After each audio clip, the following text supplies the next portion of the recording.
না দেখেন, মাল্টার জেলখানার থেকে যেদিন উনি ফিরে আসছেন ওই দিন সারা ভারতের ওলামারা দারুল উলুম দেওবন্দে জমা হয়েছিলেন। ওই দিন যে বয়ান উনি দিয়েছেন ওই বয়ান আপনি পয়রা দেখেন, তারপরে আপনি বুঝবেন আপনি কে, আপনি কতটুক বড় মুত্তাকি আর পরেজগার, আপনি কতটুক বড় তাকওয়াওয়ালা। ওই বয়ান শোনেন।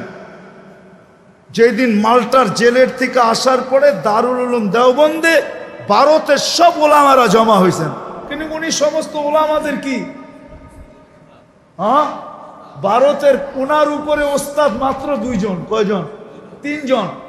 রশিদ আহমদ গম্বুহি, কাসেম নানতবি, মোল্লা মাহমুদ। এছাড়া কোনো ওস্তাদ ওনার নাই। তিনজন ওস্তাদে মিলে একজন ওস্তাদ।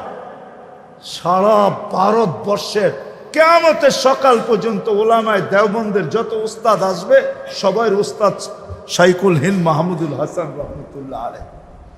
ওনার ওই দিনের বয়ান শোনেন। না পাইলে আমার কাছে যায় না, আমি বয়ান শোনায় দিব আপনাদেরকে। না পাইলে আমার কাছে যায় না, আমি বয়ান শোনায় দিব উনি কি শুনাইছে। উম্মত বানা। তো যেটা বলতেছিলাম মেরে দোস্ত, আসেন আসেন নিজেকে আকর্ষণের পাত্র বানাই সৃষ্টির কাছে, স্রষ্টার কাছে, আল্লাহর রসুলের কাছে। সারা বৎসর দৌড়াইয়া পারবেন না, আমিও জানি।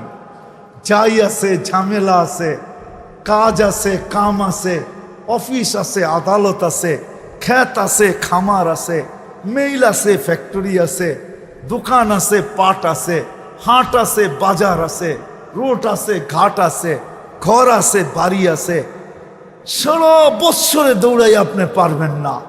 এই জন্য রমজান এক মৌসুম দিছেন যে তুমি অতীত বৎসরের যত পূর্ণতা অপূর্ণতাকে পূর্ণ করতে চাও, অতীত বৎসরের শূন্যতাকে দূর করতে চাও, অতীত বৎসরের যত কমি খামি হয়েছে এটাকে পুরা করতে চাও। শুধু অতীত বৎসরের না, হিসাব করলে দেখা যায় 89 বৎসর 2 মাস। এক রমজান পুরা করা যায় 89 বৎসর 2 মাস। আরেকটাই গেলে আর আপনারা বুঝবেন না, ওইটা তাসালসুল লাজেম হয়ে যাবে। আর হুজুররা ফতোয়া দিবে তাসালসুল জায়েজ নেই। কেননা 89 বৎসরের ভিতরে তো আবার 89 বৎসর আছে, ঠিক না? কি 89 বৎসরে আবার রমজান আছে না একটা করে? তো এটা হিসাব করলে কোন জায়গায় ঠেকবে যায়, ঠিক না? কি করেন? কোন জায়গায় ঠেকবে, ঠিক না? কোন জায়গায় ঠেকবে? এই জন্যই তো কিতাবে এক জায়গায় পাওয়া যায় যে এই উম্মতকেই কাউকে কাউকে আল্লাহ বলবে যে যা দিলাম খুশি কিনা। কেননা জানে তাসালসুল টানতে গেলে ও আবার বইলা বসে কিনা যে আমাকে তো এতটি দিতে হবে। এই জন্য আল্লাহ একজনকে বলবে জান্নাতে যাওয়ার পরে যে কি চাস, তো বলবে আল্লাহ দুনিয়াটা যেদিন বানাইছেন আর যেদিন ধ্বংস করছেন, আর মানুষ তার বিবেক, বুদ্ধি, বিদ্যা, মেধা, শ্রম সবকিছু ব্যয় করে দুনিয়াটা যতটুকু উন্নত করছিল, হাইলাইট করছিল, আবাদ করছিল, এই পুরাটা আমি চাই। পুরাটা পুরাটা পুরাটা আমি চাই। কেন মনের ভিতরে তো ক্ষোভ আপনারও আছে, ঠিক না? নাই বলা দিব দু একটা। মাঝে মাঝে কিছু বাংলো সাংলো দেখলে মনের ভিতরে আসা জাগে না, আল্লাহ ওরে এরম বাংলো দিল আমারে দিল না, ঠিক না? কি মনের ভিতরে আসে না? না আসে? কিছু বাড়ি কথা তো মনেই আসে, ঠিক না? আপনিও তো ভাবেন যদি হোয়াইট হাউসে এক রাত্রে থাকতে পারতাম, ঠিক না? কি বলেন? কিছু প্লেস আছে না দুনিয়ায় দেখলে মনে হয় যে যদি এক রাত্র ঘুমাইতে পারতাম, ঠিক না? কি বলেন? হ্যাঁ, আশা আকাঙ্ক্ষা তো আছে। তো ও চাবে, তা আল্লাহ হাসবে আর বলবে মা সালতানি লাকা হাক্কুন, বেউকুব কি চাইলি, যেটা পাও না ওইটাও তো চাস না, এটা কি চাইলি? তা আল্লাহ বলবে যা, এটা তো তোকে দিলামই, আরো নতুন 10 গুণ দিলাম। কি কি?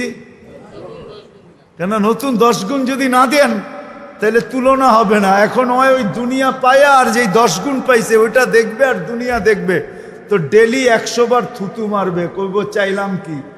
আল্লাহ দিল কি? চাইলাম কি? মার পেটেও তো খাইছি আমরা, না খাই নাই? হ্যাঁ, কি খাইছি না?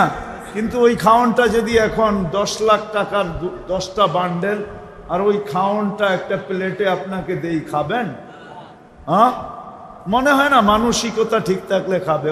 কেউ খাইতেও পারে, রুচি নষ্ট হয়ে গেলে কি যা হয় আর কি, খাইতেও তো পারে, ঠিক না? হ্যাঁ, যখন ঘুষ খাইতে পারে তো এটাও খাইতে পারে, ঠিক না? যখন সুদ খাইতে পারে তো এটাও খাইতে পারে, ঠিক না? কি বলেন?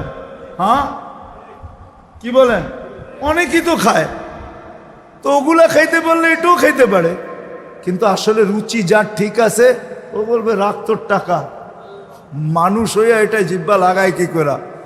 মার পেটেও তো খাইতেছিলে, ঠিক না? তো সত্য এটাই, জান্নাতে যাওয়ার পরে মেরে দোস্ত দুনিয়ার দিকে দেখবে আর থুতু মারবে। এক বড়া মৌসুম দিছে না, এক গুট পানি দিয়া জান্নাত নেওয়া যায়, নিজেকে জাহান্নাম থেকে মুক্ত করা যায়, নিজের গুনাহকে মাফ করানো যায় এক গুট পানি দিয়া। যদি আমার জাতি বসতো তাহলে আমার মনে হয় প্রত্যেক ব্যক্তি ইফতার করতো তো পরে সবাই নিজের বাড়ির সামনে দাঁড়ায় থাকতো। কিসের জন্য? যে দেখি আজান লগ্নে কাউকে পাই কিনা, ওকে এক গুট পানি দিয়া, একটা খেজুর দিয়া, একটা কি বলে এটাকে, বেগুনি দিয়া, একটা আলুর চপ দিয়া, একটা পেঁয়াজু দিয়া ওর রোজাটা খোলাইতে পারি কিনা। যদি খোলাইতে পারি আর খুলতে দেরি, আমার জান্নাত মিলতে দেরি হবে না। ওইখানে তো আল্লাহর রাসূল বলেন না পুরা মাস খাওয়াইতে হবে, একদিন হইল। কিন্তু আসল চিত্র কোনটা?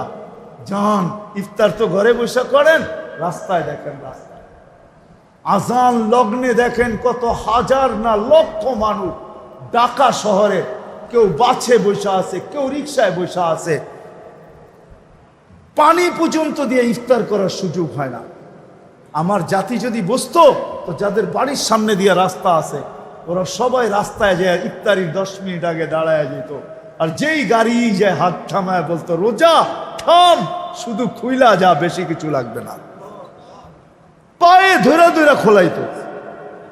যদি আমার জাতি বসতো, আমিও বুঝাইতে পারি না জাতি কোত্থেকে বুঝবে। এই জন্য আসেন, কথা শুরু এইখান থেকেই ছিল। দিনই কথা যত ধ্যান খেয়াল একাগ্র চিত্তে শুনব, তত বেশি দিলে গাঁদবে। আর দিলে যখন গাঁদবে আমলের দ্বারা আকর্ষিত। মৌসুম যেরকম ফলকে ফলায়, ফুলকে ফোটায়, রমজান এক মৌসুম প্রত্যেক ব্যক্তিকে আল্লাহর কাছে, জান্নাতের কাছে আকর্ষণের পাত্র বানানোর জন্য। কেননা জান্নাতের প্রথম রমজানের দিন জান্নাতে সুমধুর বাতাস যখন চলে, তো জান্নাতের প্রত্যেকটা বস্তু জিজ্ঞাসা করে আল্লাহ এটা কিসের বাতাস? বলছে উম্মতে মুহাম্মদীর মৌসুম চালু হয়ে গেছে, রমজান। তো প্রত্যেকটা নেয়ামত বলে এরা কখন আসবে? হুরেরা বলে আমাদেরকে বিয়ে করায় দেন না, উম্মতে মুহাম্মদীর সাথে আমরাও মজা করব, এরাও মজা করবে। তখন আল্লাহ বিয়ে করায় দেয় হুরুল আইনের সাথে। ওটা খোলার সময় নেই। এক বৈঠকে তো আর আধা ঘন্টা 1 ঘন্টার বয়ান দিয়ে তো আপনাকে পুরা রমজানের কাহিনী শোনানো যাবে না। এটার জন্য 2 মাস আগের থেকে শুরু করতে হবে, রমজানের দিন এসে শেষ করতে হবে। তাইলে বোঝা যাবে রমজানে রাখছে কি রাখছে আল্লাহ, কি রাখছে। এই জন্যই তো আল্লাহর রসুল রমজানে 2 কাজ করতেন। আম্মাজানের থেকে এক রেওয়ায়ত, দুনো রেওয়ায়ত আম্মাজান থেকে। আয়েশা রাদিয়াল্লাহু তাআলা আনহা বলেন আল্লাহর রসুল রমজান আসলে কোমরে গামছা বাঁধা ফেলতেন, আমাদের কাউকে চিনতেন না, আমাদেরকে চিনতেন না। আল্লাহর রসুল কখনো বিছনায় আসতেন না, রমজানে বিছনায় আসতেন না। এটা ছিল ব্যক্তিগত আমলের তরতিব। আর দ্বিতীয় ছিল আল্লাহ রসুল সাল্লাল্লাহু আলাইহি ওয়াসাল্লাম, আল্লাহ রসুল সাল্লাল্লাহু আলাইহি ওয়াসাল্লাম রমজানে তুফানের কি গতি, এর চেয়ে বেশি গতিতে দান খয়রাত করতে থাকতেন। আসেন, আমরাও রমজান পায়া গেছি, আল্লাহ আমাদেরকে তৌফিক দান করেন। বাকি যেই সময়টা আছে কমসে কম এটাকে কাজে লাগাই। আল্লাহ আমাদেরকে আমল করার তৌফিক দান করেন। ওমা আলাইনা।